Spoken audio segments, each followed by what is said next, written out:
Кытайдан кыргыздарга тиешелүү манжу тилиндеги 3,5 миңдей документ же болбосо 35 миң барактан турган архивдик материалдар сатылып алынды. Архивдик документтер президенттик фонд бөлгөн каражатка алынды. Бул тууралуу Мурас фондунун төрагасы тарыхчы Кыяс Молдокасымов билдирди. Тарыхы болбой эл болбойт, тамыры болбой жер болбойт демекчи, бул жалпы кыргыз эли үчүн өтө маанилүү жаңылык.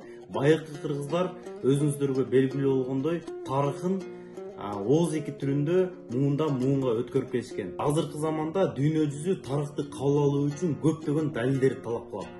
Ал эми бүгүнкү күндө кыргыздардын тарыхынын эң маанилүү жерлерин далилдеш үчүн бизде бир чоң мүмкүнчүлүк пайда болду.